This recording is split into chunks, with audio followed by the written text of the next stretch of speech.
am na jeunes yoo xamante ils ont pas le choix tekki rek ndax situation familiale bi mais tekki boobu mën nga ko am fii nànk-nànk mënoo xëy rek dugg si loo xamante ne lay jox ay millions mënul nekk nañ waxante dëgg da ngay am patience su toog xaar di liggéey soo liggéeyee tôt ou tard ça va servir en fait tôt ou tard di nga si gis sa bopp.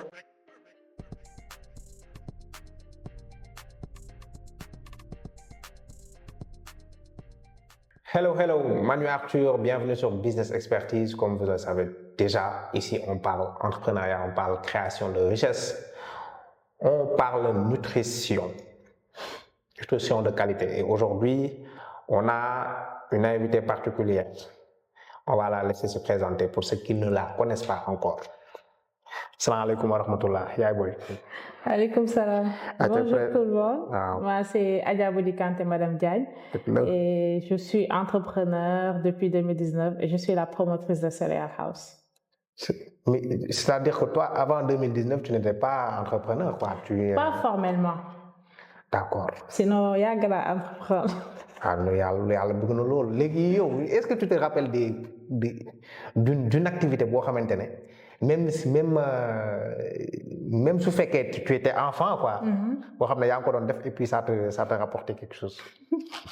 Ça, c'est des souvenirs parce que je me rappelle au primaire, tellement je faisais des mbouraké et je le vendais à mes camarades de classe. Et pendant la récréation aussi, je vendais et ça me faisait de l'argent. Depuis primaire. D'abord, un commerce de école. Ouais. Ça fait taxe. Ça fait taxe en plus. Non, affaire bu grave, mais yow la moo tax muraake yi nii ba léegi dawul? Je sais pas, peut-être on va reprendre ça. Mais dès qu'il a... tu penses pas que muraake bi ça va toujours en ligne, si, en droite ligne avec ce que tu fais?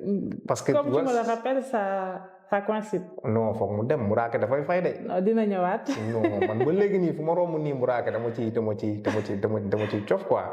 Et tu te rappelles des sommes yoo xamante ne ça pouvait te permettre d'en générer, c'est-à-dire somme yi nga doon gagner quoi. Yi ma doon gagner, je me rappelle plus exactement. Mais loolu def ci xaalis. Je sais que xaalis bi xaw ma sax la laa ko doon doyee en plus. Mais je sais que boulangerie laa doon dem jënd saaku mburu yu màgget yi 1000 francs la doon jar sama yaay moom ma doon may tigee may ma suukar ñoom ma doon jàppale ma defal ko. non mère bi yàgg na jàpp ci affaire bi. yàgg na say jàpp mais comme j'étais brillante aussi à l'école donc elle se posait pas. J'étais tout le temps première de la classe moom. D'accord. Attends. Pour toi. Qu'est-ce qui peut faire c'est-à-dire un bon niveau à l'école pour yow lan moo koy maye? Pour moi c'est de l'intelligence et du travail acharné. Le travail là, est-ce que pour toi c'est du travail en classe ou hors de la classe? Yow fan nga doon gën a liggéey? Man, pour te dire vrai, c'était très facile pour moi. Ok. Moi j'apprenais rarement à la maison. Man classe su may recopier leçon bi commencé naa ko jàpp donc man primaire ba peut-être au lycée ba ma commencé def série S laa commencé am ay difficultés mais sinon sama primaire moom j'étais excellente. Mais donc instant bu ngay recopier leçon yi. Tu faisais de sorte que c'est-à-dire yaa ngi doon focus ci affaire bi quoi. Mais yaa ngi wax benn affaire bu am solo parce que moi naturellement. mënuma jàpp ñaari affaire xam nga am na ñoo xamante ne y a beaucoup d'élèves bu ñu nekkee biir classe wala biir kii nii seen xel du nekk à 100% ci li ñuy nekk di def donc ku nekk loo xamante ne bu fekkee yaa ngi def benn affaire sa xel nekk si à 100% ci li ngay def normalement war nga ci mën a jàpp ak 80% de li ngay jàng quoi non li ngay wax ne lu am solo la parce que soit nga lijjanti ko fii soit nga lijjanti ko fa sa tas. Ouais, c'est sûr. Waaw soit tu es focus en classe, tu travailles bien. À la maison après tu as juste besoin de def benn effort bu ndaw affaire yi ñëwaat soit classe focuso defoo dara mais boo demee fële na il va falloir nga liggéey lu bëri pour génn si quoi. Léegi est-ce que tu avais une activité wala un métier de rêve temps yi ngay jàng boo xamante ne tu voulais le faire? Franchement, man j'avançais comme ça. Quand tu me demandais loo bëgg a nekk sax je te dis je savais pas. Ou bien à chaque fois je changeais. Man li ma nekk xale yëpp xaw ma lan laa bëgg a def. Au feeling nga doon demee quoi. Man je sais qu'il fallait être performant à l'école. Tout le temps première, soit wàccee 5 premiers, ça c'était des problèmes. Man j'étais pas bien personnellement. Mais pour lan laa war a def plus tard, je savais pas. Et kii parents yi amul woon lenn lu ñu bëggoon particulièrement nga nekk ko. Non, mes parents n'ont pas fait l'école. Donc sama yaay elle s'est tuée pour que nous on fasse l'école. Quand je te dis elle s'est tuée, mooy que elle a tout vendu jaay yu sew lu nekk jaay na ko pour ñu nekk école. Donc quand tu voyais les efforts qu'elle faisait, toi tu te tuais à l'école en fait. Et jaay bi sax ñun dañ ko si doon jàppale. Je me rappelle bien village artisanal. suñu demee jàng ba wàcc dañ doon dem jaay crème vacances dañ koy dem jaay crème ba léegi su ma demee village dama naan waaw yow doo jaaykatu crème bi je leur dis si man la. non affaire bi doy waar ngay wax léegi. donc sama yaay c'est une battante et ku xool si moom rek liggéey rek nga mën a def. liggéey rek ngay def quoi mais du coup aujourd'hui yaa ngi jàngale ba léegi wala nga arrêté. maa ngi. yaa ngi jàng ba léegi wala nga arrêté. pare naa jàng. J'ai eu mon master en environnement et développement durable à l'université Cheikh Anta Diop. Quand j'étais enceinte de Zeynab en 2020, j'ai fini mes études et je suis pas allée directement en environnement parce que fekkoon na ma commencé à entreprendre Cereal House. Parce que Cereal House je l'ai commencé en master 1. dama nekkee master 1 laa ko commencé et quand j'ai fini mon master comme les masters à l'université ça dure jamais 2 ans. Quand j'ai fini, fekk na maa ngi woon en plein dans Cereal House, j'ai continué dans ça. léegi yow nii qu'est-ce que tu penses de l'école mooy maanaam tey système scolaire tey ban impact la am ci sa activité bi ngay def nii quoi. ci sama activité je dirais pas am na impact direct parce que ça n'a rien à voir. Environnement ak agroalimentaire. Ça n'a rien à voir man sopp ak yàgg bëgg a lekk bëgg a changer samay habitudes moo ma dugal ci Cereal House mais am na importance mooy que ça va te permettre d'avoir des connaissances les connaissances ça se perd jamais man tey jii su ma bëggee dem liggéey ci environnement j'arrête Cereal House tey jii bu doxul woon j'arrête je vais en environnement. Et j'étais très très bien aussi là-bas Gora il était là à ma soutenance j'ai eu mention excellente. Donc c'est très bien de faire des études mais pour moi ce qui est important mooy que da nga war a xam lan nga bëgg a def plus tard et on n'a pas cet encadrement ba suñu nekkee xale parce que xale nga koy commencer on n'a pas cet encadrement peut-être da ngay seetaan télé gis médecin nga ne lii laa bëgg mais il y a rien qui t'oriente en fait vers un métier quelque chose qui va te permettre de découvrir que yow lii nga bëgg a nekk. Je pense qu'il y a pas ça ici au Sénégal. Ça c'est super important yaa ngi doon wax benn affaire mooy que école au moins ça va te permettre d'avoir un réseau et tout ça. J'ai écouté un grand entrepreneur il y a pas longtemps qui plus tard quand il a commencé à se faire beaucoup d'argent il est allé s'inscrire à Harvard. nee na moom Harvard lenn la fa jële mooy ay link lu dul ay link jëlewu fa quoi jëlewu fa benn xam-xam bu tax ne lii mais le plus important mooy jëlee na fa ay réseau bu baax quoi parce que xam na ne demain saa su météo bu leen xam na ne ñii c'est des gens qui vont devenir des quelqu'un quoi. Ça c'est important. Et quand est-ce que l'aventure Cereal House a démarré? Je dirais vers 2017. 2017, c'est les souvenirs que j'ai. Moi, ba ma nekkee licence, déjà je commençais à faire les céréales, di ko yóbbaale école, di lekk, mais c'était plus pour moi et mes parents. Su ma doon dem stage rural, dama doon yóbbaale sama céréales, moom laay ndekkee. Et je les faisais moi-même. Maintenant, ça a commencé avec un déclic. Le diabète des parents, tous les 2 parents sont diabétiques, avec des complications dans la famille. Et avec Internet, tu te rends compte que on mange pas bien. Il faut nga changer ni ngay lekkee pour mucc ci diabète. Man noonu laa ko gisee woon. Donc, c'était alimentation et sport. J'ai toujours fait du sport. Ak suñu corniche bi c'était facile. Parce que j'habitais Fann Hock, Gueule Tapée. C'était facile. Maintenant, alimentation bi moo desoon. Moi, comme tu es en grande famille, tu peux pas changer añ beeg reer bi. Je me suis dit, je vais focus sur le petit déjeuner.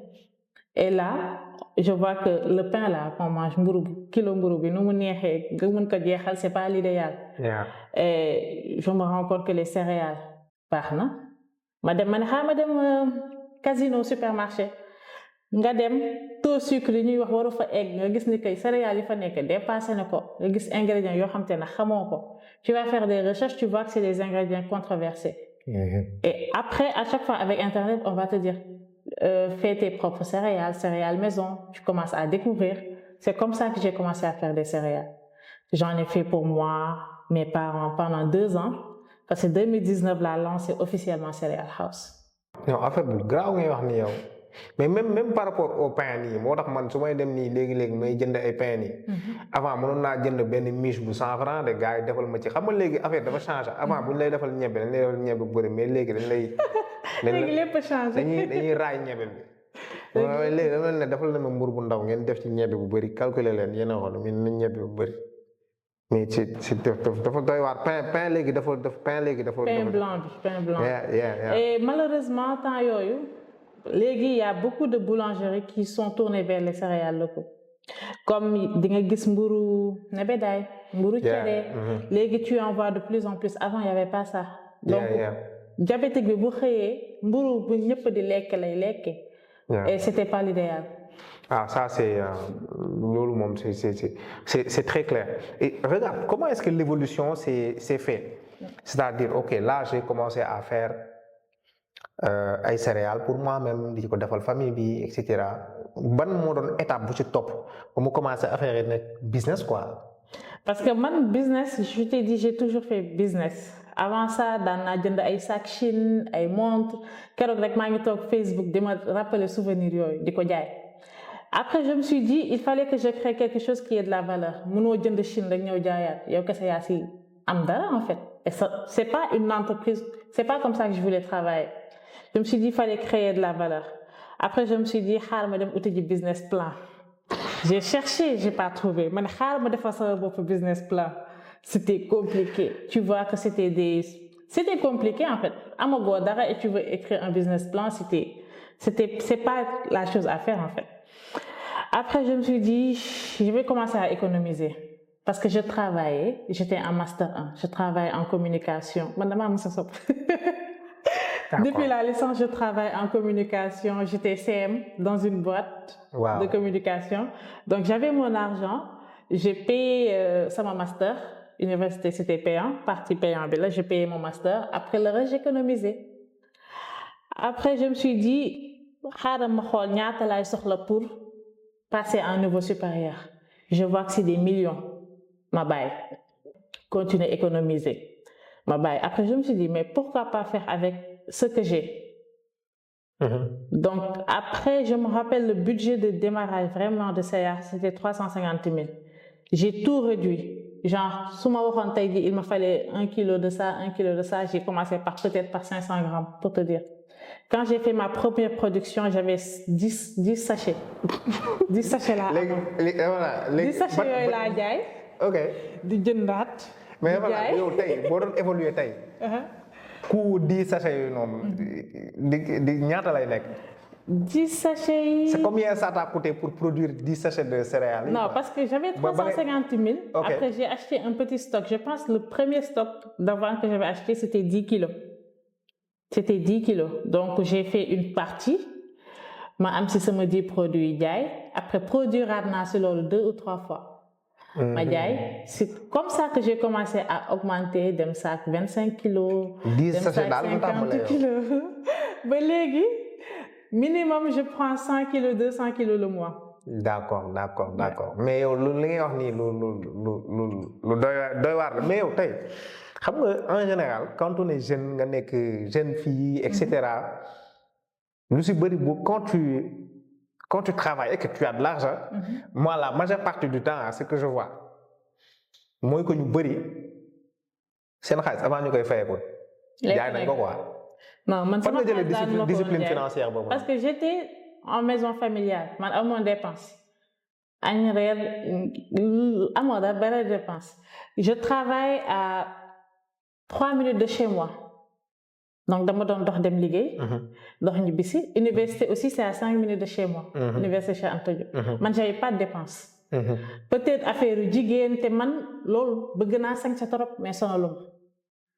Quand tu veux quelque chose, il faut te donner les moyens d'atteindre la chose en fait. Yeah. Bëgg naa sañse bëgg naa àdduna mais si li ma doylu naa su ma amee dara ça me suffit je peux faire avec je suis pas là à greffage bu bees bi foog ma am ko cheveux bu bees bi foog ma am ko téléphone j'ai jamais été comme ça suñu yaay daf ñoo yar si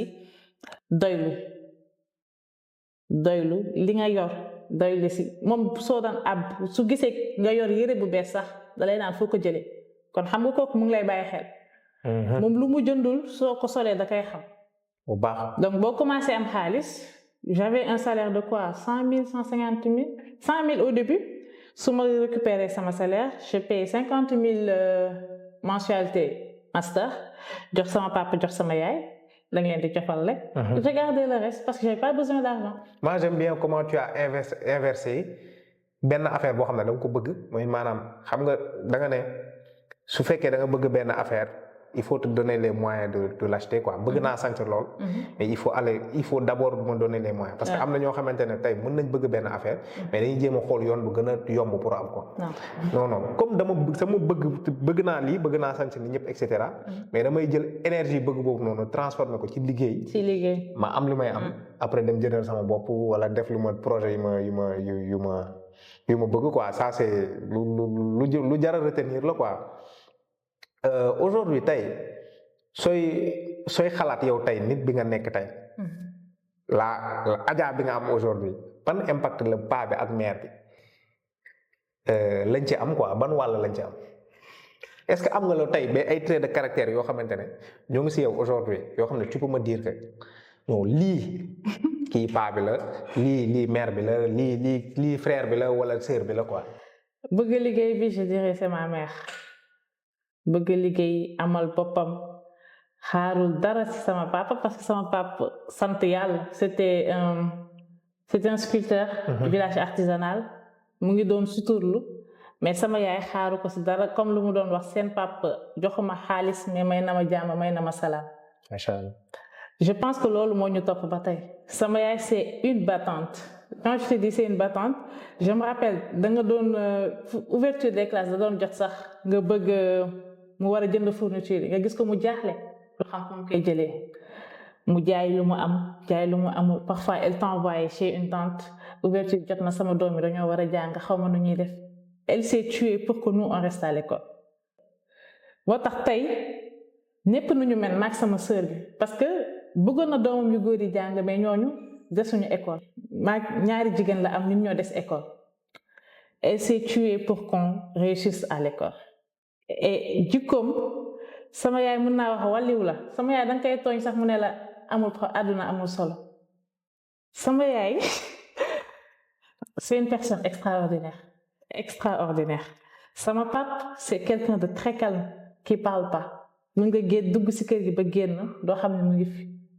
dal mais ferme musul bëgg foo taxawaalu musul ay baali yooyu yëpp soo ko waxee mu ne la non jigéen day toog danga dem ba man mën nga ñëw 1 mois 2 mois ci koñ bi doo ma gis parce que su ma génnaan école liggéey danga dem ba yow amatoo envie bi en fait. Donc c'était quelqu'un d'extraordinaire sama papa man maa nekkoon yaay booyam il m'appelait yaay booy et à chaque fois il me disait yaay booy yow da nga bëgg xaalis waaye lu ma neex ci yow mooy da nga koy liggéey. Alhamdulillah il a fekkee na début Cereal House j'ai une photo de lui avec mon kakemono Cereal House il me dit yaay booy lii lan la ma expliqué ko mu ne ay sama yaay bi moo sob moom yow affaire xaalis rek liggéey rek malheureusement du fekkee li ci des. Mais je sais qu'il est fier de nous. Ça, j'en suis sûre et certaine. Je sais qu'il est fier de ce que je suis devenue, de la femme que je suis. Ça, j'en suis sûre. Amiin yaa Rabbi. Est-ce que mën nga ñu wax benn élément boo xamante ne ça a été benn acte boo xamante ne da nga ko posé woon pour sa yaay wala pour say sœurs et cetera et qui t'a rendu très fier. lu mu ndaw benn affaire boo xamante ne ça a été très significatif pour toi quoi benn acte boo xamante ne jot nga leen ko defal tu comprends wala jot nga ko def wala lenn loo xamante ne jot nga ko réaliser et ça t'a rendu fier quoi nga ne non lii moom il fallait que je le fasse pour moom quoi. sama yaay bañ ko yóbboo màkk Sama papa il a toujours voulu mais il avait pas les moyens il me disait yaay boy man xam naa ne yow yaa ma yóbbu màkk te comme léegi xam naa ne mën nga ajal nit inchallah dinaa ko defaral donc sama yaay xam naa ni bëgg na mais moom bëggul sonal benn doom sama yaay du laaj doom xaalis du laaj dara soo yoroon 1 million du la wax jox ma 600 francs yow yaay am xel jox ko j'étais au bureau ma toog di xalaat di affaire aj ma ne sama yaay lan lañ ko mën a defar instant bi et je sais que man kese mënuma ko machallah elle a 7 enfants ñu si ku si nekk mu ngi liggéey j'ai appelé tous mes frères ma leen sama yaay laa bëggoon ñu yóbbu màkk ñu ne ma mais comment ça j'ai calculé le prix aj bi ma ne leen si chaque fin du mois on est 7 chacun donne 50 000 l'année prochaine on aura 5 millions et plus projet màkk bi dina taxaw ñu ne ma waa taxawal ko comme ça chaque fin du mois ñoom ñëpp laay woo ñu yóndee ma seen xaalis ma tijji benn compte spécial pour ça di denc xaalis bi et daaw yàlla def affaire bi sotti dem na ziyaare ji rasulillah yow mosoo gérer ay natt yow non du ma gérer natt non c'est-à-dire que donc ça m'a rendu très très fière et je sais que chaque jour xolam sedd na si ñun non ñun ñi toog nii sax suñu xel sedd na ci yow ak ci yenn quoi non affaire bu grave mais c'est-à-dire toi parce que quand tu parles on sent qu'il y a une certaine intelligence financière bu nekk ci yow c'est quoi ton rapport avec l'argent Gora il me dit dangaa bëgg sa xaalis sax doo si lekk parce que je calcule tout j'écris tout parce que man je suis quelqu'un qui aime contrôler donc soo ma joxee xaalis je sais que lii laa si war a def loolu su ma ko si def c'est comme si j'ai failli en fait à la mission moo tax su ma joxee xaalis wala d'habitude ce que je faisais à la fin du mois au début du mois je budgétise j'ai besoin de ça lui moom il gère pas xaalis fu muy jaar fu muy lool moo tax à chaque fois parfois il me dit li ma la jox dafa jar je lui dis oui ma ne ko da nga bëgg ma jox la détail mu ne ma non jar ko xam naa ne doo yàq xaalis du ma yàq xaalis man fu ma def xaalis rek c'est que fu ma war a def xaalis la en fait peut-être parce que dama bëgg xaalis mais je gaspille pas de l'argent non lii àdduna la quoi parce que c'est rare xawma lan la waa man ma gis ay couple yoo xamante ne ñaar nit ñi ni ñuy mel ñooy bokk ay jikko ak ay habitudes et cetera c'est comme si yàlla chaque fois au passage góor a ngi ni toogaat c'est comme si yàlla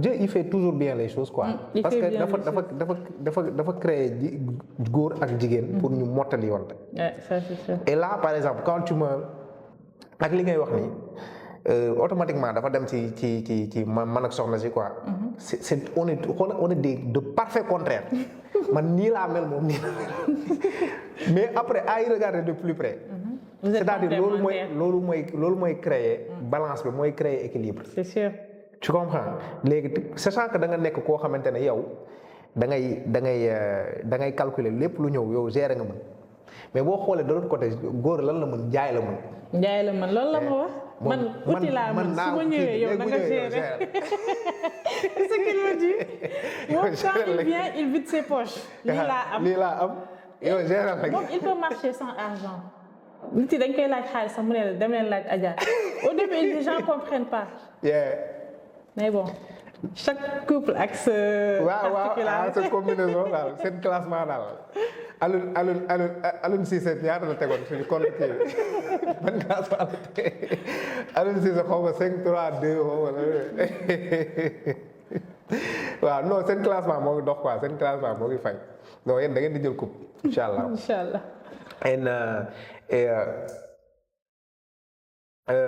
léegi yow ba nga commencé wee avec les 10 sachets yan problème nga fàttaliku ne lii moom nga njëkk commencé am quoi ci côté business céréal house. Déjà approvisionnement bi c'était compliqué parce que je passais par un ami à mon frère qui était au Maroc kooku laa yóndee xaalis bi mu jëndal ma produit pour mu ñëw je maîtrisais pas auto yi tey ñu ne la lii suba ñu ne la lële après aussi je suis autodidacte mooy je formulais tey jii mën naa formuler mu neex suba ma formuler du neex tey ma formuler mu baax suba du baax wala produit bi gaaw a yàqu j'ai eu beaucoup de problèmes comme ça à mes débuts mais alhamdulillah base clientèle bi ma amoon à chaque fois il me faisait des retours et suñu ma defee retour man je rectifie parce que j'avais pas honte de leur dire que j'ai pas fait agroalimentaire sopp moo ma si dugal donc j'apprends sur le tas. Avec Céréales House j'ai vraiment appris sur le tas. non affaire bu graaw nga kii and ban leçon business nga ñu mën a partager quoi boo xam ne lii loolu dama dugg rek man jàppee wu ma woon ne affaire yi non business nii lay doxee nekk lii nga ci biir. ah déjà xaalis bi ngeen yaakaar mu ngi si nekku si. Les gens pensent que tu es millionnaire. dañ lay gis ngay dox ñu naan xoolal ma chef d'entreprise bi. mais xamal ni kooku mu ngi dox mais fin du mois lay calculer. facture yi salaire yi yow mën nga fin du mois mën na jot nga fay say charges yëpp toi tu as rien. man Céréales House ba mu si commencé lekk xaalis dëgg matul at. et depuis 2019 on existe 5e année d'existence matul at ba mu si commencé lekk xaalis dëgg. te xaalis dëgg bi je vous dis c'est 100 000 hein je dépasse pas ça pour l'instant. Parce que man j'ai peur de grignoter l'argent de l'entreprise parce que amoon naa defoon naa erreur yooyu à mes débuts je ne séparais pas l'argent de l'entreprise ak sama xaalis damay soxla sax dem tibb si caisse Céréales House mais après tu vois c'est des problèmes que ça va te ramener. moo tax soo nekkee entrepreneur essaie de te fixer un salaire. nga ne lii laay am ci entreprise bi duma ko dépasser laisse l'entreprise grandir après yow tu pourras te faire plaisir après bul ñëw rek dugg ci bëgg a noos. du dem. mais yow lu wér nga wax ni. du dem de. sànq keroog rek maa ngi kii nenne maa ngi koy wax ma ne ko gars yi fayeeku nañ man fayeekoo gu ma de. je te jure gars yi de ñëppay fayeeku yow nga toog di xoolee. waaye ma ne ko man fayeekoo gu ma de gars yi fayeeku de. doo fayeeku de yenn saa yi doo fayeeku mais. waaw. léegi yenn saa yi tamit est-ce que du lay dal parfois xaalis ne fi. mais xam nga ne xaalis bi mënoo koo laal. bien sûr te pourtant war nga ci mën a noos. tey jii nii passé naa commande matière première xaalis a ngi fi mais sañu ma ko laal parce que à tout moment mën nañ ma woo ne ma say produit ñëw na nga war a fay reliquat facture bi donc. man moom noonu laa ma semaine góor daf may naan dundal ci Céréales House ma ne ko mënu ma see dund su ma dundee day dee. Mais on apprend. Et plus tu as expérience, plus tu sais comment te fixer un salaire raisonnable. Parce que le bon, tu passes plus de 8 heures par jour sur cette entreprise. Maintenant je suis à 100% dans Céréales House. Si je c'est la nek. Goudi amul heure. Da ngay tok sa kaw lal sax client wala nga dem kër ga di def ay factures, il y a pas d'heure, tu travailles. Et travail bobu dafa wara am salaire. So bagné sonne à long terme tu vas te dire entreprise bi indi lu ma daal. mais man je sais que Céréales House a grandi. effectivement parce que li ngay wax nii da ngay comprendre que xam nga tu as utilisé des mots qui sont yu jar a bàyyi xel quoi des mots qui sont forts il faut laisser l'entreprise grandir. parce que dafa mel ni boo yoree sa doom nga yore sa doom di ko yar. bëgg instant bu muy nekk xaalis mu amal la njëriñ bu muy nekk xale mu amal la njëriñ. c'est sûr. j'avais pas pensé à ça mais exemple bu parfait bi noonu. waaw nga ne non bàyyi ba continuer di ko fayal jàng école am. et cetera bu demee ba ma koy suivre université sax naa xaar. bu commencé fayeeku non moo ngi stage sax mais garaawul waaw mu bàyyi ko mu stage mu jël xaalisam di ko passé. waaw c'est des dee bu ñëwee nag moom dina ma fay. naturellement dina ma fay. naturellement. et pour moi le business ay choix la bu la neexee instant yi muy nekk xale dafa mel ni xale tey boo bëgg a jàngaloo di ko liggéeyloo. kooku ça va être compliqué pour xale bi nekk ku excellent à l'école ba pare nekk ku excellent au boulot. mën na nekk moyen fële. léegi pour man moyen ci entreprise bi moom mooy lan mooy ok su fekkee damaa bëgg a noos léegi nii noos bi day tax. su fekkee pour entreprise bi exploser dafa daroon jël 5 ans day mu jël 10 ans léegi nag su ma neexee tam ma takk sama biir pour au lieu may xaar 10 ans 5 ans et cetera bon après c'est des choix en fait. léegi chacun fait ses lan moo ko convenir en fait. noonu la affaire yi di loolu laay seetlu quoi ci business yu bëri nekk. Aujourd'hui léegi le déploiement tey aujourd'hui yan réaction est-ce que tu as eu des réactions yoo xamante ne au début de gens yoo xamante ne yow xam nga ne non réaction yi su ma amul woon benn taxawaay ça allait me freiner quoi. Franchement non comme je t'ai dit depuis primaire man sama yaay mooy sama famille parce que man j'ai très peu d'amis amitié yi ma am yëpp c'est école laa leen xamee à part ça c'est mes cousines sama yaay moom elle te décourage jamais donc koy naan lii laa bëgg a def mu ñaanal la. Même si elle comprend pas ce que tu veux faire, elle va prier pour toi. Donc j'ai jamais eu de est-ce que lii baax na est-ce que lii baax na peut-être ba ma demee ba bëgg a bàyyi liggéey carrément ba may démissionner sama communication bi pour consacrer à Cereal House mais quand je lui ai expliqué elle a compris. da lay ñaanal nga dem man j'ai jamais eu en tout cas pas sama entourage quelqu'un qui m'a démotivé wala wax boo xamante ne day tax du ma pousser. yan feedback nga jot a retour nga jot a am ci client yoo xam ne yii ça t'a vraiment permis d'améliorer ce que tu fais. Franchement il y en a beaucoup. bu en général la bu bëree du neex doo neex pour nga choisir benn day metti je comprends. Même semaine passée il y a 2 semaines j'ai eu un retour client qui m'a dit Fresh Nuts bi cette fois-ci dafa dëgër on avait du mal à mâcher après sama benn distributeur bu nekk États-Unis aussi m'envoie le même message donc je me suis dit il y a un problème ma def pause ma dem production ba parce que parfois quand il produit je ne suis pas là-bas ma dem production gis ne effectivement date yu fa nekk dafa dëgër c'est pas facile à mâcher.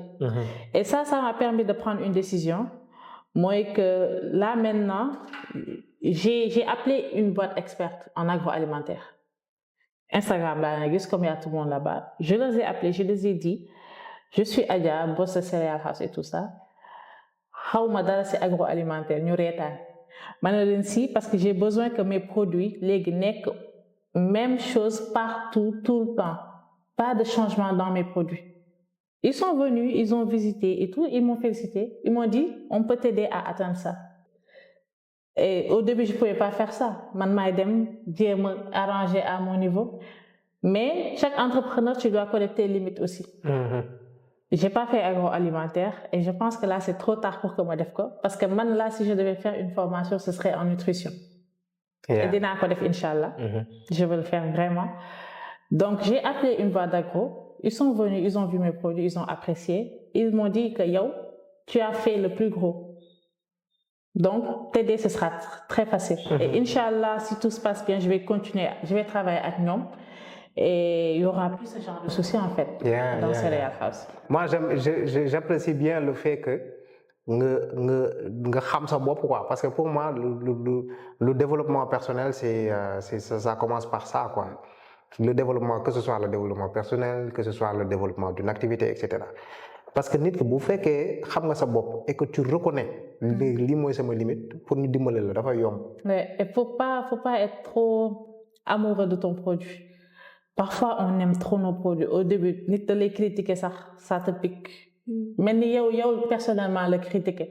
Faut pas être comme ça. Quand tu veux évoluer, à chaque fois je dis à mes clients, n'hésitez pas à me faire un retour. J'insiste sur ça. Même sur les cartes que j'écris, je leur dis, n'hésitez pas à me faire un retour. Parce que j'apprécie ces retours. Retour yooyu moo tax tey Cereal House toll fi mu toll. Retour yooyu moo tax ñuy perfectionner chaque jour. Donc il faut savoir accueillir les retours. C'est un conseil que je donne à chaque entrepreneur.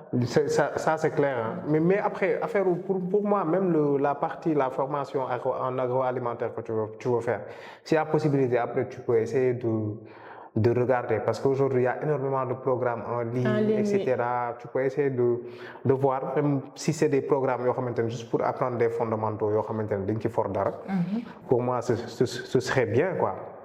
Alors, est-ce que nous jëlee un peu ci étape oui j'ai démarré avec mes 10 sachets comment est-ce que tu as réussi à évoluer à partir des 10 sachets yoo xamante ne moom nga démarré quoi aujourd'hui koo xamante ne tey pour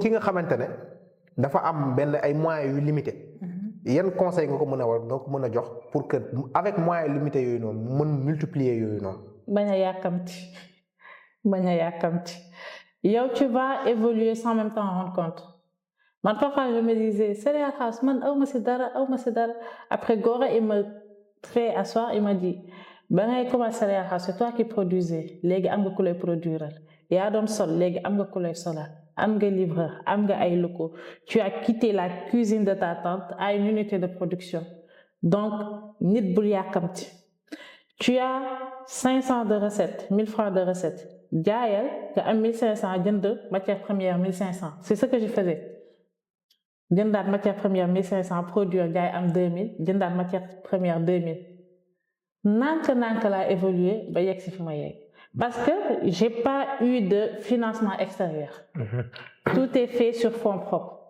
ba Gora ñëwee dans l'entreprise il a vu que parfois on avait des problèmes il nous prêtait de l'argent mais dewma ci banque rechercher mon financement on peut y arriver suñu yàkkamtiwul bañ a brûler les étapes. Ça c'est super important mooy pour revenir juste si analogie xale bi quoi. Gora comment il t'a fait comprendre que entreprise bee ngi màgg quoi il t'a dit que oui xale bi ba muy nekk bébé yaa ko doon defal lépp yaa ko doon nàmpal yaa ko doon jox muy naan mais léegi xoolal xale bi léegi mooy doxal boppam. mooy solul boppam. yaa ngi ciy sonn ba léegi de mais au moins moo ngi lay décharger si yenn affaire pour te dire que xale bee nga màgg. xoolal léegi moo ngi waxal boppam li mu soxla moo ngi solul boppam moo ngi sang boppam. moo ngi parce que c'est tout à fait ça hein. C'est des étapes parce que balaa xaalis bi commencé xel bi nga ko bëggee. au moins da ngay gis ne entreprise bi au moins dafay commencé autonome ba yenn yu bëri yoo xam ne defatoo ko parce que tamit ñun on a tendance à penser que. li ñuy def ci entreprise bi yëpp c'est-à-dire les seules manières d'évoluer de mesurer l'évolution de quelque chose mooy liñ ci am directement xooluñu coono biñ ci doon def lu muy wàññeekoo parce que am na coono bi buy indi xaalis bi léegi nag balaa xaalis bi bu fekkee coono bee ngi bëri ba léegi ba pare te xaalis bi du bëri au final gañe moo dara mais nag boo fekkee xaalis bi ngay gañe coono bi nga doon def moo ngi wàññeeku mais amagul xaalis ba léegi am nga benn gain bu commencé ñëw quoi de sorte que yow te coono bi bu wàññeekoo xaalis bi wàññeeku nag foofu la affaire yi di commencé yàlla baax affaire yi di commencé doy waar quoi léegi bon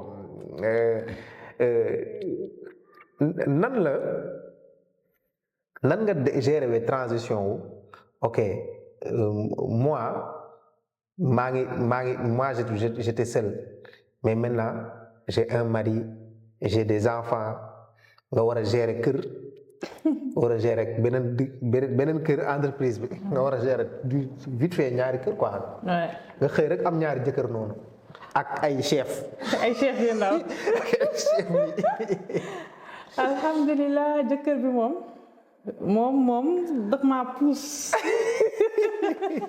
je dis dama pousse mooy que su ma yegsee tey jii ci entreprise bi yàlla ak moom la c'est un coach en développement personnel dafay ñëw naan ma tu as l'esprit de salarié waroo xalaatee nii entrepreneur nii lay defee kooku daf maa pousse ci côté yépp kooku musuma sonal ci entreprise bi maa ngi fàttaliku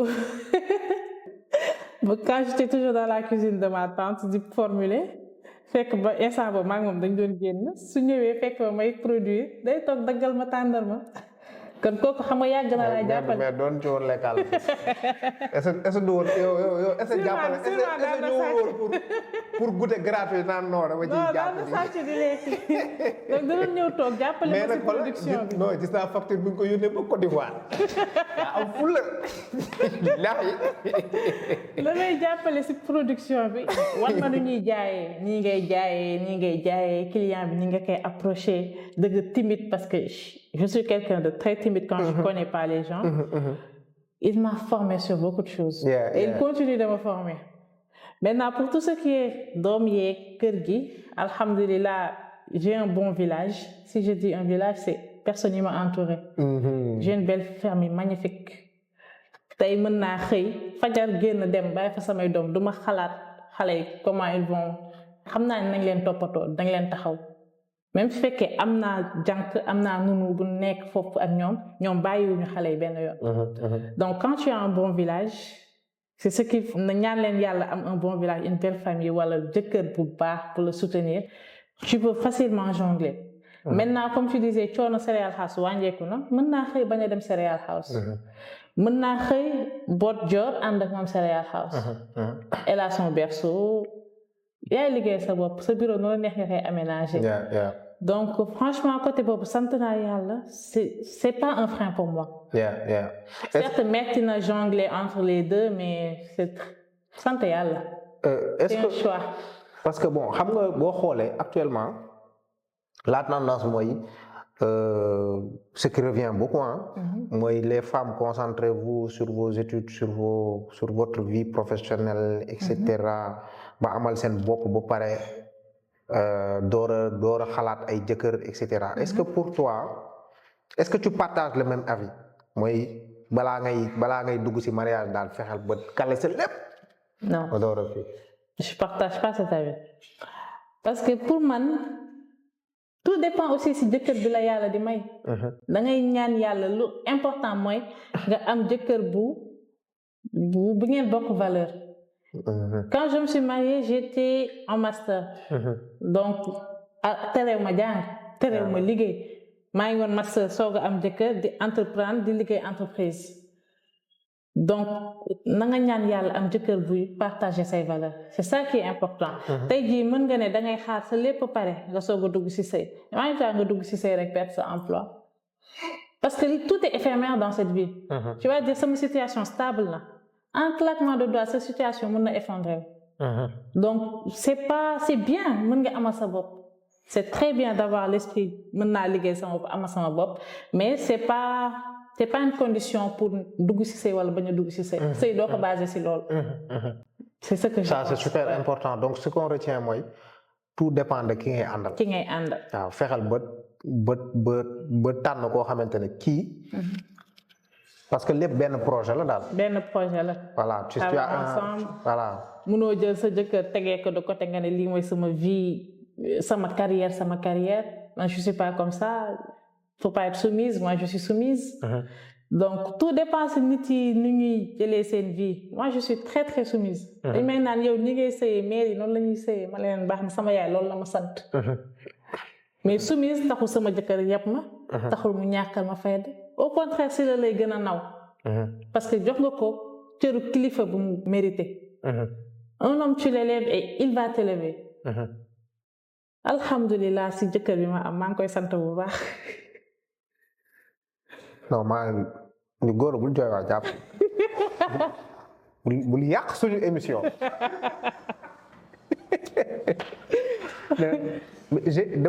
j'ai aussi vu quelque chose boo xamante ne yéen a ngi koy partager mooy cette dimension spirituelle là. loolu aujourd'hui lan lay def tey ci yow quel est le nan laa ko waxee sax poids bu xamante ne spiritualité moo ngi koy jël ci globalement tout ce que tu fais muy activité yi muy kër gi et cetera mu demee noonu. poids bi moom fekkoon genre su ñu doon wax 100% c'est 100%. Tu peux pas agir sans prendre en compte sa religion yàlla lu mu wax ci loolu. non boo nee 100% sax man damay d'accord. parce que niveau sax nga waxee ni boo nee 100% la amul 90 am lépp si loolu nga ko war a teg nooy agiré nooy nekk ak sa jëkkër nooy nekk ak belle famille bi lépp yàlla dafa wax ni naan yàlla wax na ba noppi. Donc nous on essaie de garder cette spiritualité dans notre vie. Gora c'est quelqu'un de très spirituel, moi aussi je l'étais. Avant de me marier avec lui mais moom tamit yokk naa ko et chaque jour on essaie de s'améliorer chaque jour. D'accord. Chaque jour te loolu soo ko defee au centre de ta vie Comment j'ai compris, moi, que fekkee amour bi yàlla ko lal, vous vous aimez pour Allah, amour boobu mënul deñ, et à chaque fois vous allez trouver un terrain d'entente. Tey jii y a une pyramide là bu ñuy wax tout le temps bu ñu naan yàlla au centre et les couples, l'homme et la femme des côtés. Plus ils s'approchent d'Allah, plus ils sont proches. Donc plus seen relation ak yàlla dëgër, plus seen amour day gën a fort. Maintenant, amour bu fort, ça ne va pas dire que vous n'aurez pas de problème. Mais chaque problème est gérable dans ce cas. Non, jàng naa lu rëy. Non, pyramide ni nga ko génnee dafa doy waar. La pyramide bi da nga koy gis souvent sur internet et c'est vraiment ça en fait. Boobu mosuma kaa gis. Non, nii nga ma ko indilee. C'est non vraiment. Non, émission bi yàqu ba ci yàqu. Non, loolu affaire bi nga génn dafa garaaw. Non, lu doy waar nga génnee nii et dafa aussi benn affaire boo xamante ne bu am solo boo wax mooy bien avant le mariage sax toi tu étais spirituel quoi yaa ngi ko doon dund quoi et parce que da ngay gis ñu bëri ñoo xamante ne non moi je veux une femme pieuse wala kenn ñoo non moi je veux un mari pieux te aujourd'hui bu ñu xoolee li ngay dund nii ak li ngay lijjanti li nga bëgg a am non bokkul quoi. Donc, et là, tu nous dis que, bon, tey li ngay yóotu da nga koy incarner ba pare. nga xamante ne pour mu ñëw day yomb quoi. pour nga attirer ko day yomb. Donc, ça veut dire que le mariage, ça se prépare. Ça se prépare. Mais bon, moi, je suis quelqu'un, il y a une partie de ma vie, je ne vais pas en parler, c'est des mauvais souvenirs. Mais mauvais souvenirs yooyu moo tax tey ma am relation bi ma am ak sama borom. Si moment difficile yooyu là xam vraiment les spiritualité luy jege yàlla luy ñaan yàlla. À chaque fois je dis à mon mari ñaan bu nangu nga parce que c'est dans ces moments durs que laa doon ñaan jëkkër ju mel ni moom. Et alhamdulillah Allah a exaucé mes vœux plutôt. Donc nit da ngay mais c'est pas man je me dis c'est pas évident parce que d'habitude nit di nga judd nekk jullit xamoo tax ngay julli. xamoo tax ngay woor da ngay continuer nii di dem rek maintenant pour nga am relation boobu ak yàlla man mon déclic c'était une période sombre de ma vie mais ñeneen seen duñu soxla sax déclic ils ont toujours eu cette relation une personne doit chercher à avoir cette relation étroite avec Allah nga xamante ne yow di nga xam sa bopp di nga xam kan mooy yàlla lu tax ngay def lii mettre Allah au centre de ta vie qui quand il est venu vers moi qu'est-ce que je lui ai dit? Je cherche pas à jouer, je cherche pas à fond. Soit tu peux me marier. Instant boobu noonu watu woon na ba pare wala.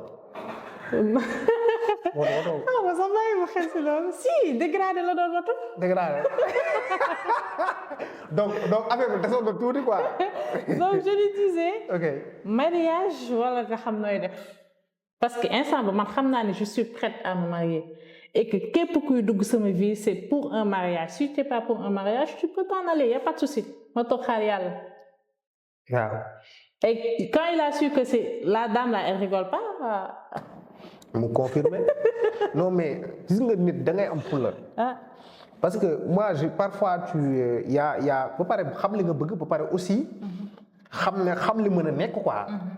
Parce que tu vois y a pas mal de femmes yu may gis yoo xamante ne da ngay gis ñuy kaas ne non man maa ngi ci temps de mariage maa ngi xaar dugg fi génn fi mais yow yaa ko def c'est-à-dire que toi comme gis nga xam nga toi tu as un objectif qui c'est important quoi nga am benn objectif bu très clair dans qui est très limpide quoi ne bon lii laa soxla condition yii laa ko soxla parce que xanaa xamoo jigéen maanaam góor nu muy demee di xool jigéen di teg ay conditions noonu la am jigéen tamit.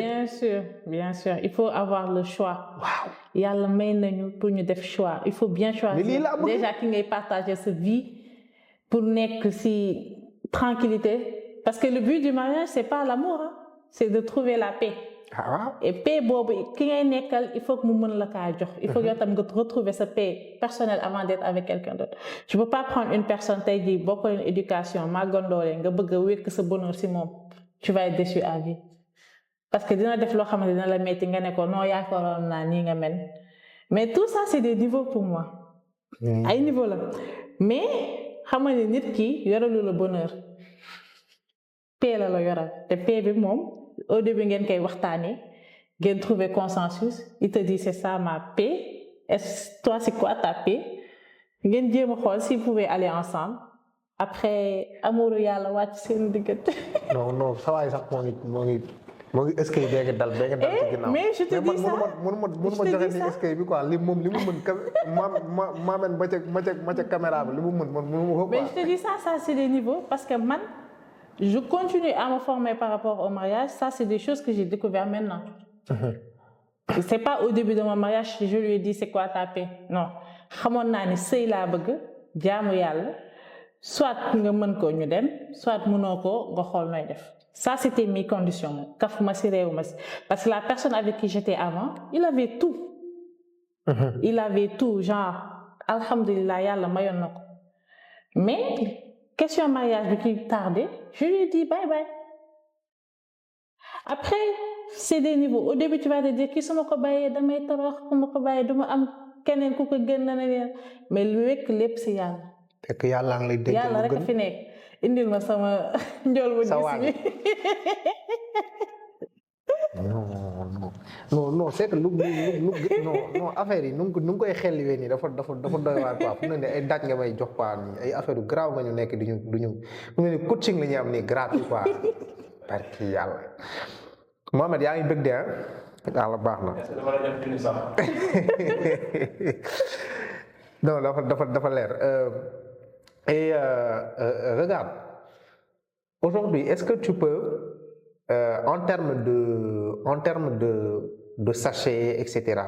Déjà en termes de réseau maanaam c'est comment est-ce que tes points de vente se sont développés et ta stratégie de vente ba pare et boo ñu mënee partager un peu le nombre de sachets que tu peux faire de céréales que tu peux faire quoi par exemple voilà déjà quel est ban kii bu neex ban journée bu neex nga ñu mën a partager wala ban moment bu neex nga ñu mën a partager ci côté vente yi quoi nga ne non jour bi moom kontaan naa parce que ci benn vite fait j'ai fait tant de sachets quoi.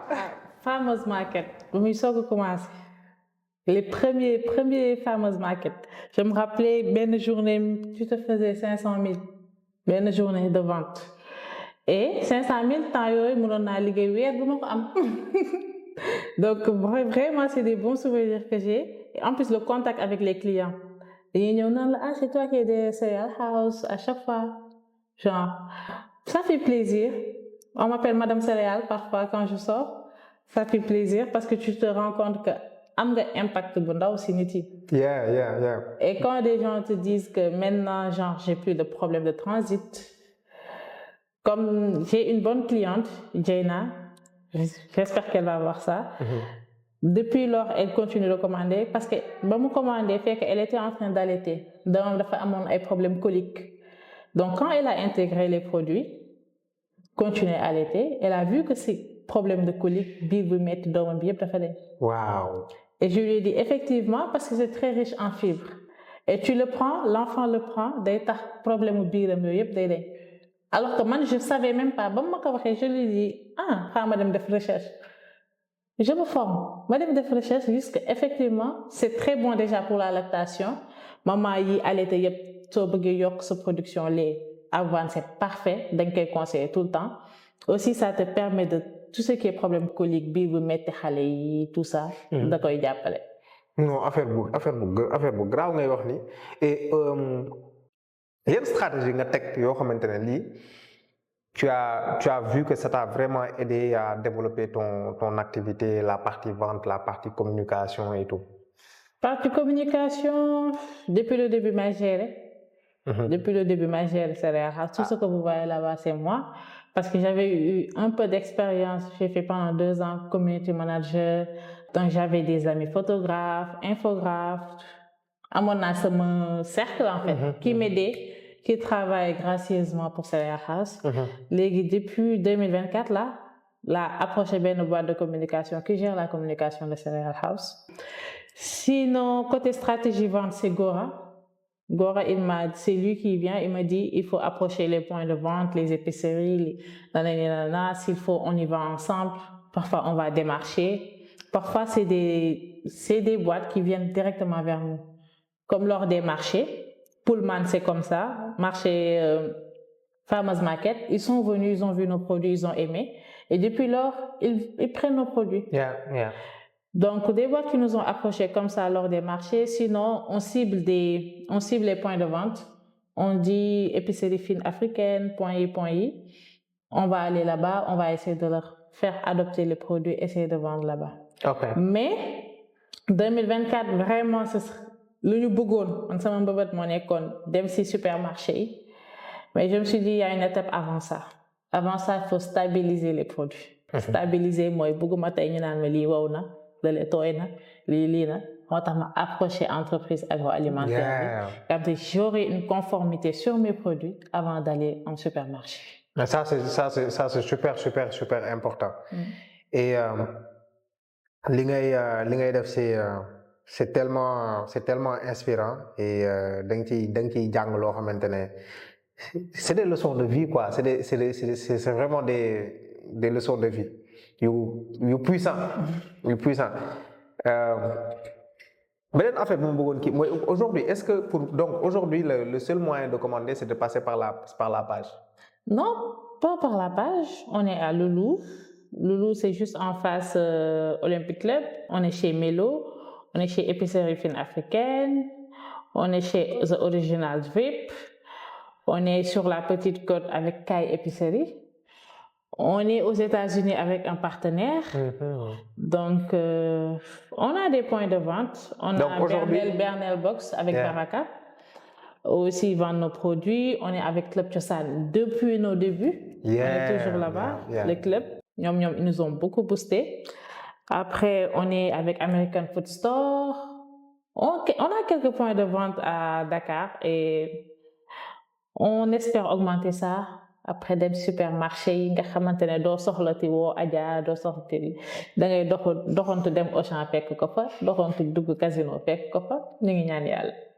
Loolu de moom neex na lool. Il y a une chose qui est là mooy que boo xoolee ñu jeunes yu bari dañoo perte espoir ba ñoom actuellement lu ñu gis mooy génn quoi.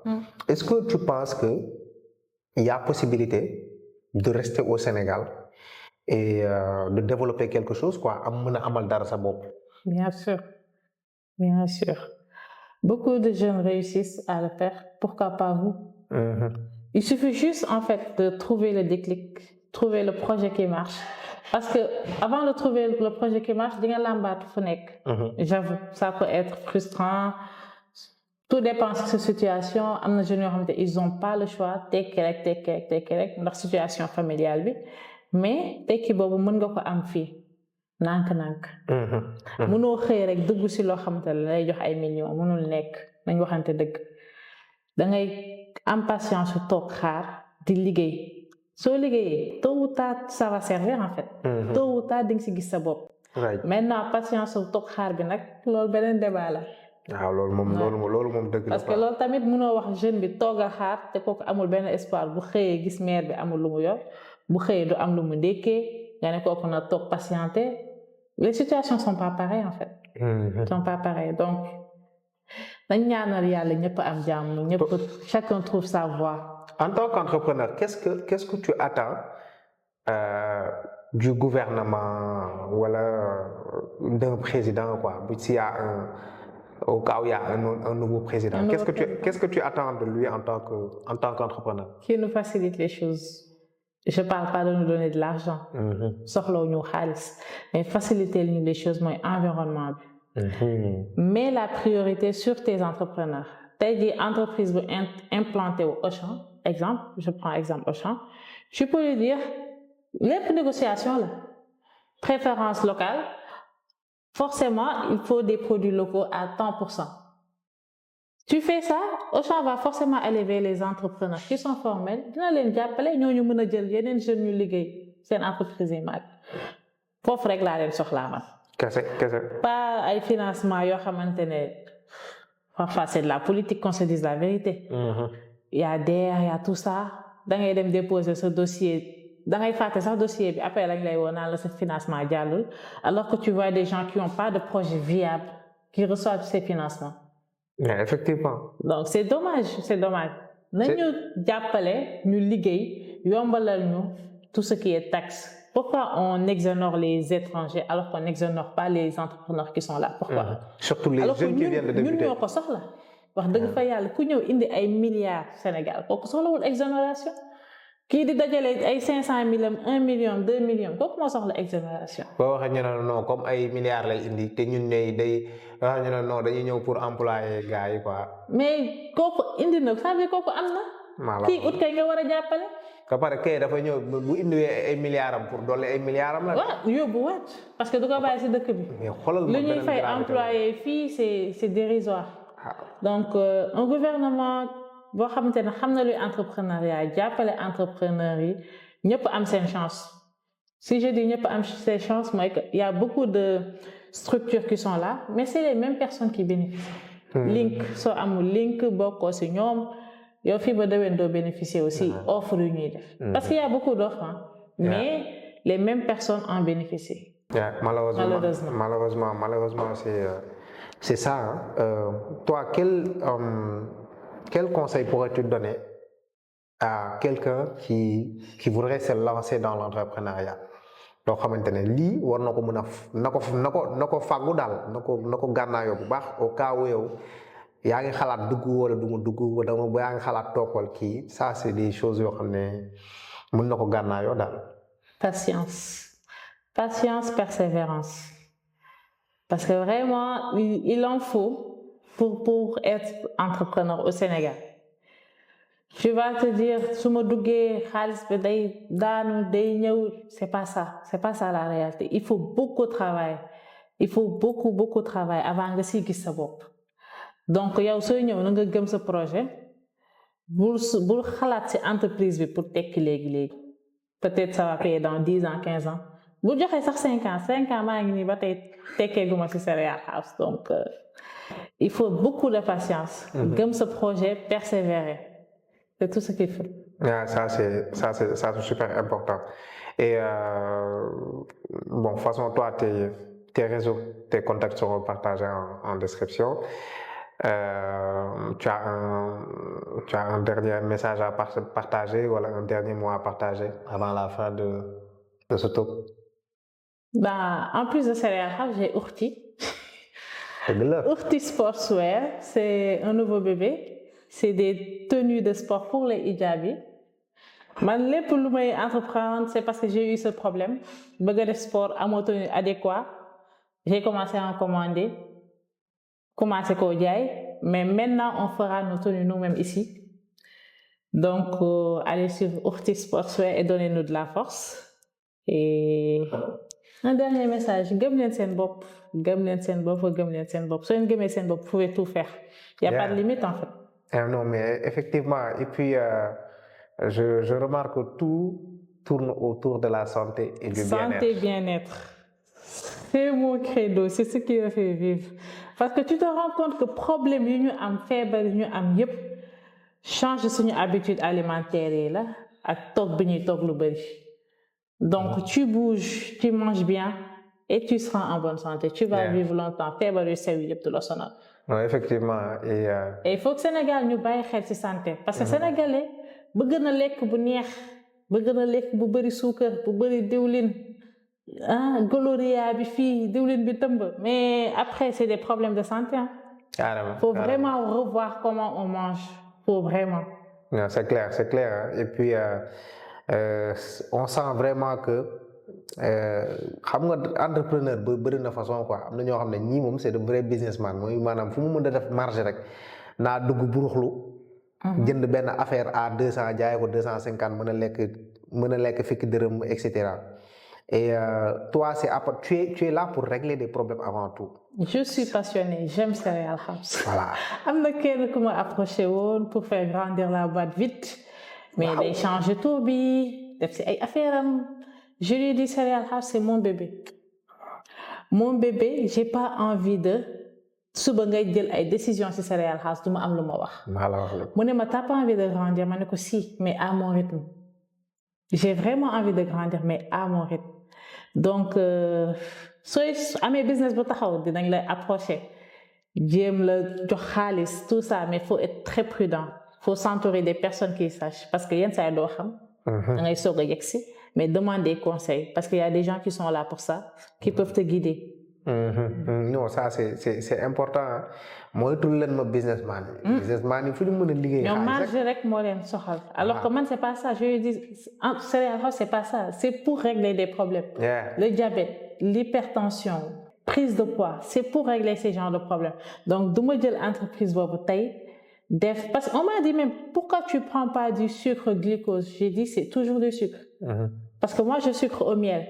On m'a dit que c'est trop cher, si tu réduis ça, tu peux avoir plus de marge, diminuer tes prix. J'ai dit d'accord, mais essence au céréales house, ça va disparaître. Business rek lañ lay wax ça va disparaître. Marge, prix, bénéfice. Pourquoi tu n'utilises pas de conservateur? Non. Je leur dis, boba, ce sera plus healthy. Boba, du moment où tu as aussi un consommateur, vous pouvez faire confiance à ce produit. Alors que moi, je dis, c'est sans conservateur, c'est sans additif. Lolo, tu as créé quoi. Donc, tu as dû changer lolo, juste. ngir xaalis neex na mais. waaw jaamu yàlla bi daal non comme tu l'as dit 100% jaamu yàlla. 100% xool yàlla si li ngay def bu baax. wax li ngay def li ngay wax. defal nit ñi lu amalal njëriñ nit ñi. te ci loolu nga nekk et y a le terme en rapport avec l'humain qui vient toujours c'est mon bébé te humain moom waa ji xam na ne bébé kenn du ko jox. pour protéine. waaw bébé moom da nga koy jox meewam ci meew la tool. voilà noonu la demee doo ko sax jox ay kii di ko dollil ay yenn vitamines yi di ko booster. soxla ko. da nga koy bàyyi muy màgg ak moom di ko jox li mu war a lekk. lii mooy ay ration am ay kii et cetera. et puis c'est ça après on peut te parce que pour moi derrière aussi un business c'est être entrepreneur c'est beaucoup de valeur quoi. et peu importe nu ñu la bëgg a màggalee su fekkee yow nu ñu la bëgg a développer booster la si c'est contraire à tes valeurs mooy loolu te même dans le domaine du sport di nga gis ñoo xamante ne dañ la naan non man même am naa possibilité jël créatine mel ni ku dof kii dugg fi génn fi bon tu le vois sportif yu bëri ñu ko def yoo xamante ne yàqu nañ jéem a accélérer affaire des trucs on n'accélère pas les processus sport dafa am nu muy doxee ça prend du temps. Voilà, ça prend du temps am na nutrition ak lépp et cetera et c'est la même chose ce business nit la et puis moi franchement j'apprécie bien toute cette valeur bi ngay nekk di ñu ko partager cette inspiration boo xamante ne yaa ngi ñu koy partager aussi di la remercier aussi pour ce temps. Merci à vous. waaw parce que. indi ma si place expert yi alors que du ma expert. non fii du place expert. non ay kàngam rek ngay invité rek. non donc mën naa jàpp espoir que maa ngi ñëw. non gis nga fii place partage la rek. waaw place partage la rek te kenn ku si nekk xam nga ñii di teg ay affaire di jéem ñun ñoo ngi gisante suñu biir.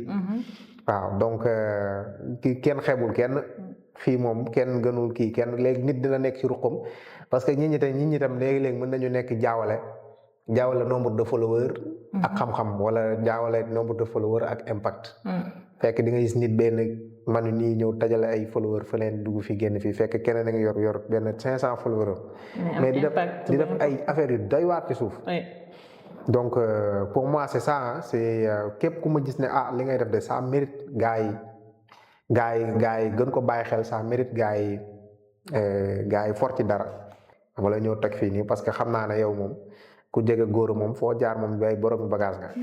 Merci beaucoup. waaw foo jaar borom bagage la donc on te remercie pour ta générosité on te remercie pour ton temps. Merci. ndax jot amul. So guys sur ce c'est ça Impact Stock on parle business on parle aussi bien-être on parle nutrition you know et aujourd'hui on était avec Adja Barham. Donc, si vous aimez bien ce concept du moins, n'hésitez pas à vous abonner pour voir plus de contenu. N'hésitez pas à aimer la vidéo, à la partager. Donc, en attendant, on se dit à la prochaine. Merci Adja. À la prochaine. Merci beaucoup. Bye.